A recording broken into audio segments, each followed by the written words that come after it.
Inen DigiCast Negros 10. Ang top story sa Negros Island region ng amon igadulong sa inyo. Kagyanay ng top story subong adlaw, Nobyembre 14. Posible nga paglupok sang kanlaon sa piniliay ginaproblemahan sang COMELEC. Contingency plan ginaplastar na. Super Typhoon Ophel naglandfall na sa Cagayan sininga hapon. Isa pagid ka bagyo nagapasunod sa Pilipinas. Tatlo pilason sa hit and run sa Lacson, Rojas Street sa Bacolod. Driver sang SUV nag-surrender na. Hey, second report sa Cebu kay iban pa nga parte sang Pilipinas hindi halin sa Bulkan Kanlaon suno sa PIVOX. Kag sa good vibes, Negrense football team magakumpit sa Bangkok, Thailand. Initanan sa DigiCast Negros 10.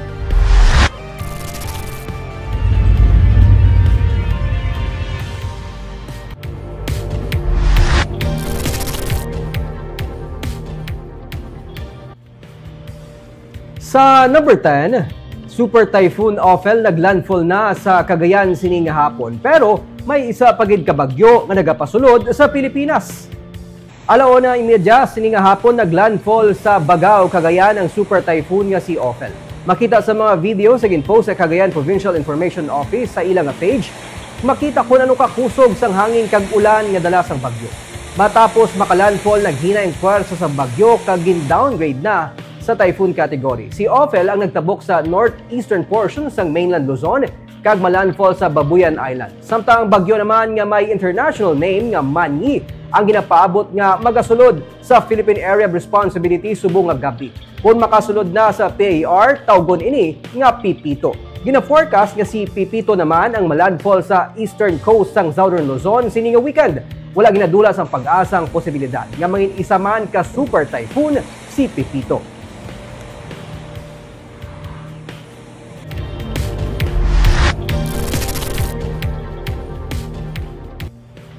Sa number 9, total truck ban sa circumferential road sa Bacolod ginatunan sa Committee on Traffic and Transportation sang Konseho.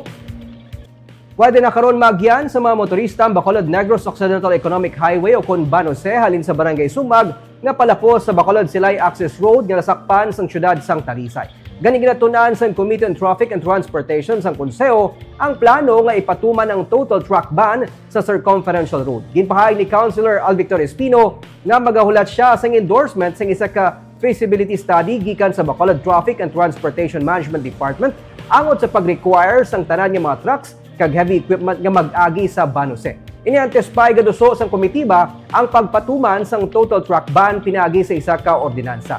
Ginapaabot ni Espino nga kung matigayo ng tikang, mas mapahagan-hagan pang lakat sang trapiko sa syudad.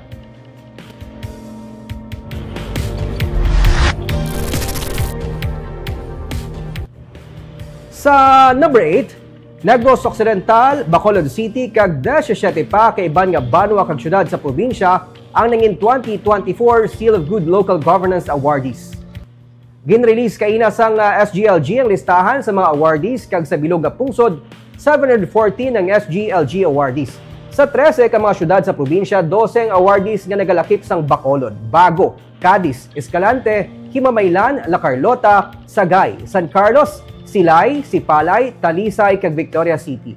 Sa mga banwa naman nalakip sa 6 ka mga awardees ang EB Magalona, Inigaran, Ilog, Isabela, La Casliana kag banwa sang Manapla. Sa bahin sang Negros Occidental, sunod sa kay Provincial Administrator ni Frando Diaz, ilang nga ginatinguhan nga mapasar liwat ang mga parameters agod tigayon nga mangin awardee naman sa madason nga tuig. Ikaduha na nga sunod-sunod nga tuig karon nga awardee ang Negros Occidental. Ang SGLG Award ang basihan man sang pag-release sang performance-based bonus sa mga empleyado o galing wala pa tigayon na ka-release ang probinsya, bangod pa dayon pa sila nga nagahulat sang guidelines. Ang SGLG Awards ng Department of Interior and Local Government ang tuigan nga ginahatag sa mga LGU nga compliant sa national laws kag guidelines kag nagapakita sang good governance. Nag-excel sa nagkalain-lain nga patag, nagalakip sang financial administration, disaster preparedness kag social protection. Ang province of Negros Occidental has been in accordance with standards ng ato na DILG. No? We in fact surpassed ang standards ang requirements ng aton DILG in the implementation sa aton programs, projects, and activities for 2023. So as the year end for 2024, we're also trying to make sure that all parameters for the next year's evaluation maigo naman naton kag mapasaran so that in the third year na row madaog nato ng SGLG again. So where all departments are really helping. Hindi kadua pa lang under Governor Bong Lacson.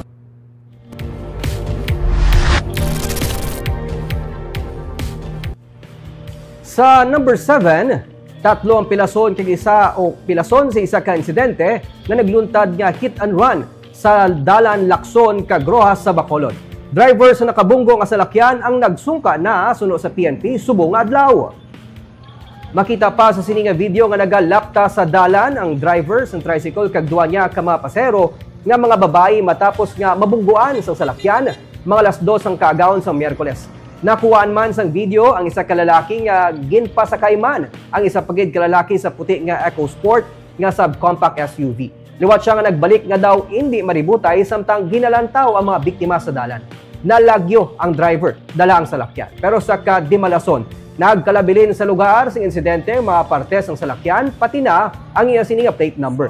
Ginkilalang driver sang tricycle kay Jose Pataytay kag ang iya pasahero naman amo Sanday Claribel Claro kag Rose Christine Oncilia, nga mga empleyado sa isa ka BPO company. Nagkalasamaran tatlo sa natabo nga pagbunggo. Ang duha ka pasahero na confine patubtob karon sa ospital. Sila nga udto ginkonfirmar sa pamilya sang nasamaran nga nagsungka na ang driver sang SUV sa PNP. Nagatubangay na sila sang pamilya sa mga nagkalasamaran para atubangon ang iya sining nga obligasyon.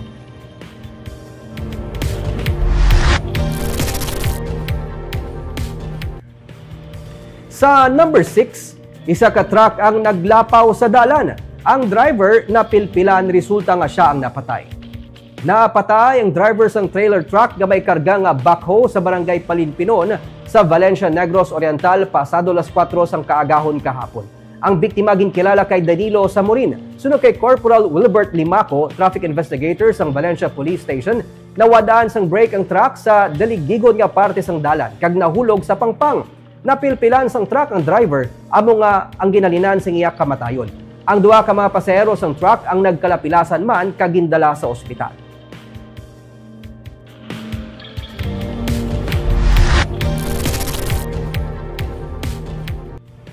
Sa number 5, Rainwater Catchment Facility Projects kabahin sa Water Management and Security Plan nga iga-present ni Mayor Albi Benitez sa natalan ang Business Summit sa Nobyembre 22.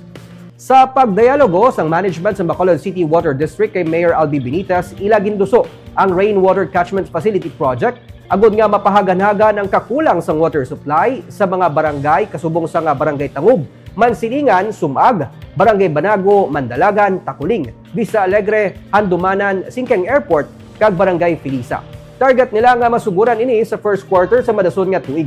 Ginpahayag sa alkalde nga ang proyekto kabahin lamang sa mga iga-present nga Water Management and Security Plan sa natalan ang Business Summit sa Nobyembre 22. Sa natalan nga pagsinapol, luyag sang alkalde nga makuha man ang bahin sang business sector angot sa master plan para masiguro ang supply sang tubig sa syudad.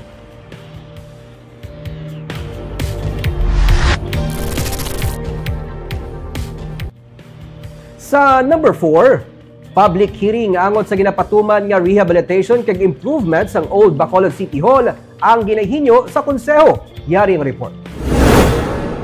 Halos wala na sa may nagatindog nga haligi matapos nga ma-demolish ang daan nga City Hall sang Bacolod. Agosto, sang ginsuguran sang Bacolod LGU ang rehabilitation kag improvement sa daan nga infrastructure para mas mapatahom ang ginaplano nga 4-story building nga may basement para sa dugang nga parking spaces. Pero gina-question ni Anay City Councilor Attorney Archie Baribar ang pag-demolish sang daan nga City Hall dungan sa ginihinyo nga public hearing sa konseho. Nakasaad sa sulat ni Baribar kay incumbent Vice Mayor Elcid Familiaran nga may pending case pa nga na-file ang eredero sang pamilya Luzuriaga angot sa propiedad nga natindugan sang daan nga City Hall. Butang nga para naman kay City Legal Officer Romeo Carlos Ting Jr., hindi dapat diskusyonan sa publiko sandig sa sub judice rule pending sang desisyon sang korte sa na-file nga kaso sang 2009. Subong daw submitted for decision na ang ginapanol nila ang title sang City Hall. Balibawion din nila. Bawion nila kay base sila na ang issuance sang title sang Bacolod City Hall na fraudulent kay dapat sila yang tagiya. Amo lang ginaingilan pero ang Wyman's representative na titulo. Gindugang ni Ting base sa titulo sang duta nga nakapangalan sa Bacolod LGU, wala sang annotation bahin sa ginasiling nga deed of donation sang pamilya Luzuriaga angot sa pag-utilize ang propiedad nga natukuran sang daan nga City Hall. Ginklaro niya man nga ang Fountain of Justice lamang ang nagapabilin nga wala gintandog. Bangod ini lamang nga porsyon sang edipisyo ang ginakabig heritage site sang National Historical Institute. Amo na ganigin klaro kung na kay gambal sila na dapat ang City Hall hindi po dapat maislan. Pero kinantaw ko ang titulo sang Old City Hall, wala annotation na may inhibition sa using. Naendorso na sa Committee on Laws and Ordinances ang request ni Baribar nga isa man sa nagserbe nga intervener sa claims ng pamilya Luzuriaga. Ginsirin ni Councilor Al Victor Espino nga iya pa pagatunan ang merits ng request ng anay konsehal. Pero nagapati siya nga ang pagkaayos ng daan nga City Hall ang kinahanglan agud maggamit ini kag madugangan ang mga opisina sang syudad.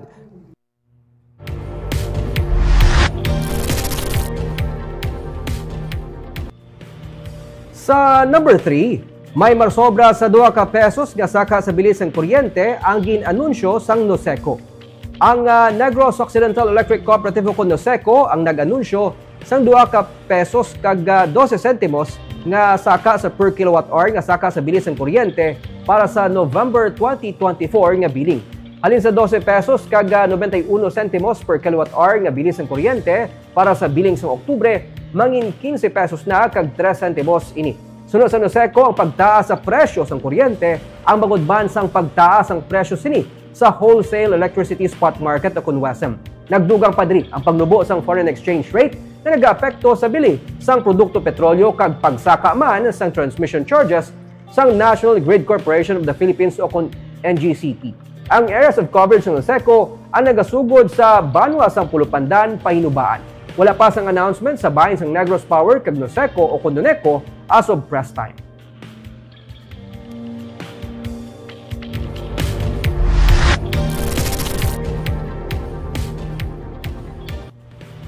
Sa number 2, light haze sa karon ang nag-aapekto sa Metro Cebu. Inisunod sa Department of Science and Technology, Philippine Atmospheric, Geophysical and Astronomical Services Administration, ukon DOST Pag-asa.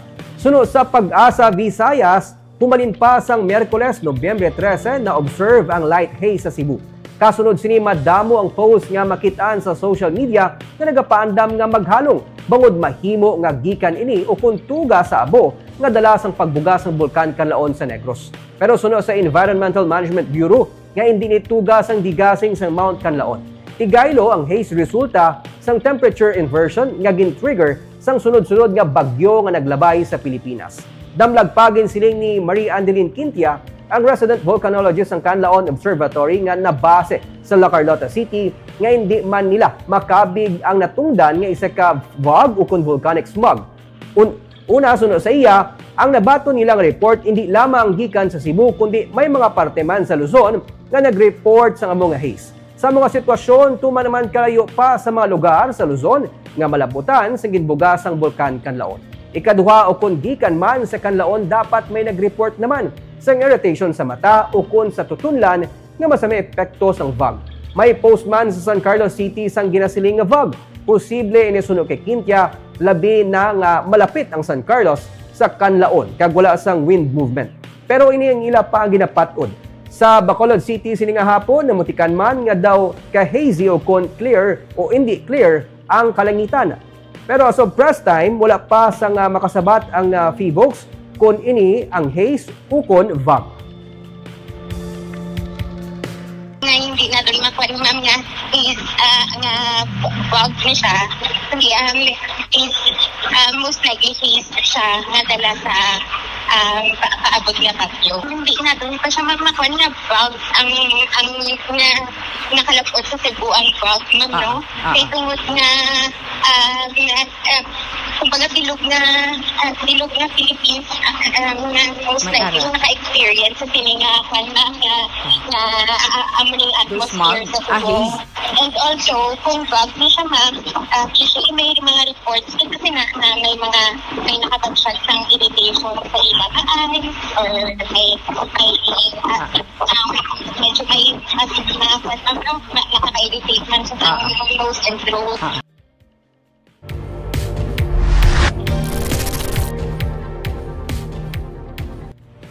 Kag sa numero 1 sa mga balita subong nga adlaw, wala sa may nakita sa karon nga security concern para sa 2025 elections ang COMELEC ug PNP sa probinsya. Pero isa sa mga ginalantaw, mahimo nga mangin problema sa ginapaabot nga piniliay ang posible paglupok sang bulkan Kanlaon. Sunod kay COMELEC NOIR Regional Director Leonel Marco Castillano, iyan nga naabisuhan ng mga election officers sa mga banwa kang syudad nga mahimo maapektuhan kung mag-massive eruption ang bulkan Kanlaon nga mag-update sa ilang contingency plan kag ilakip na diri ang mga tikang in kaso nga matabo ini. Sang nagliligad nga mga inadlaw, personal nga nagbisita sa mga election officer kag alkalde sa Canlaon City, banwa sang Moises Padilla kag La Casillana, si Castillano kaupod ang iban pa nga mga opisyales sang COMELEC NIR iniangot sa mga contingency planning. Patag ni Castillano, ang mga eskwelahan ang nagaserbe nga polling center sa tion sang piniliay. Gani mangin mabudlay kung may eruption nga matabo, bangod ang mga eskwelahan man ang nagaserbe nga mga evacuation centers. Samtang kahapon nagsapol ang COMELEC sa Negros Occidental Provincial PNP. Wala sa may na-identify nga private armed groups nga naga-operate. Kag bisan gani ang rebelding NPA ang ila ginalantaw nga hindi man makaapekto. Hindi man makabig nga mangin mainit ang piniliay sa probinsya. Natalana pa man nga mag-submit sa election watchlist areas ang tagsa ka mga municipal kag city Joint Security Control Center ukon JSCC. So far naman wala naman siya nakikita ng problema with regard sa security.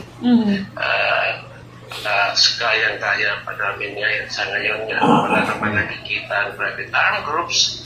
Kaya medyo mainit na eleksyon. In fact, kahit na sa pag-uusap namin, ang talagang nakikita namin magiging problema pa lang is sa ngayon is what would be the effect if ever there will be massive eruption sa Canlaon.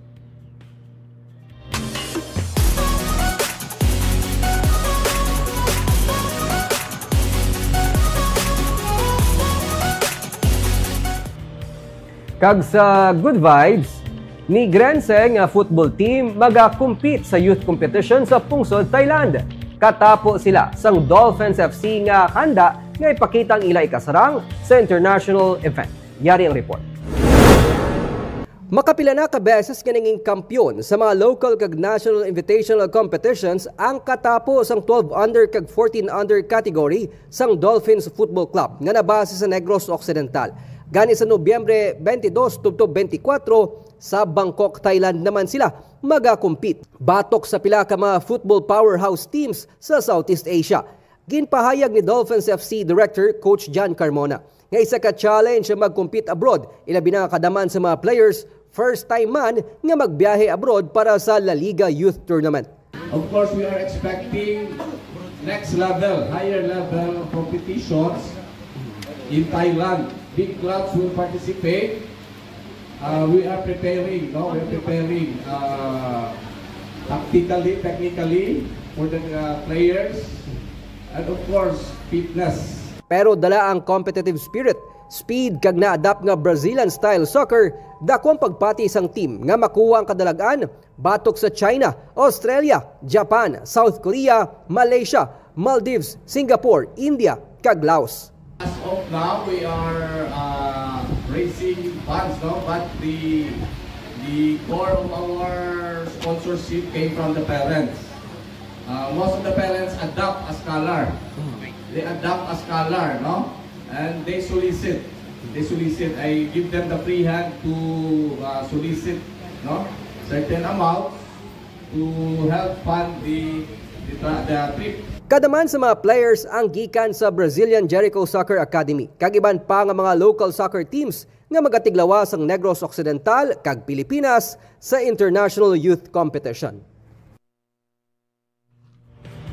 Kag siliwat antes kita magtakop, naginatamyaw naton no mga live viewers naton via Facebook kay Ma'am Jubea Natavio, mga suki naton si Rhea Tinusan, Hansley Mumbai, Benny Tula, kag Ken Nepomuceno. Mayong hapon man sa imo Sir Ken, kay Mone Di Pedro, kay Lynn Benyalon, ginapag-greet na naman no, shout out kay mama niya, kay Rosario, sumuman siya nga utod kay Roslyn, kay Sir Joven Blase, ginapa-shout out niya man no, ang iyang pamilya from Kuwait, si Benji Borlas, si Leo Litok, Virginia Nova Espana, Mary Ann Po, Lindon Sunyo, Romel Gallo, sumuman kay Lagrimas Anay, Mark Paredes, kag Jesse Selga. Kag amuyad to mga top stories of the day, tubtubwas, ako si Nico Dalfin.